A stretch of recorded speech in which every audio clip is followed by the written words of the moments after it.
கன்னியாகுமரி மாவட்டத்தின் சிவாலய ஓட்டம் இந்த மாதம் பிப்ரவரி 26 அன்று நடைபெறவுள்ளது.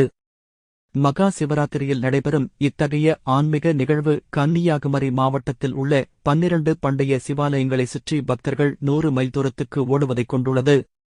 சேர்க்கப்படும் கோவில்கள்: 1. முஞ்சரன் திருமலை, 2. திருக்கிள் திக்குறிச்சி, 3. திருப்பரப்பு, 4. திருநந்திக்கரை, 5. பொன்மனை, 6. பணிப்பகம், 7. கற்குளம், 8. மேலங்கோடு, 9. திருவிடைக்கோடு அமாங்கம், 10. திருவிதாங்கோடு, 11. திருப்பூர், 12. திருநட்டாலம்.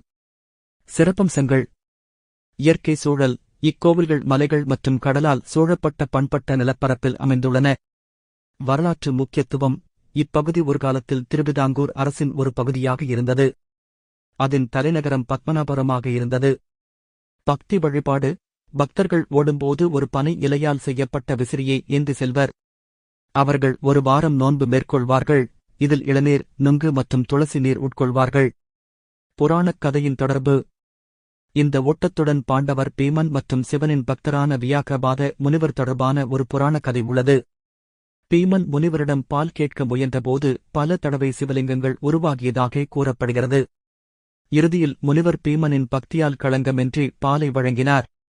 இந்த பண்டைய ஆன்மீக நிகழ்வு இன்றும் பக்தர்களை ஈர்த்து தெய்வீக அருளைப் பெற ஒரு அபூர்வமான விழாவாக திகழ்கிறது.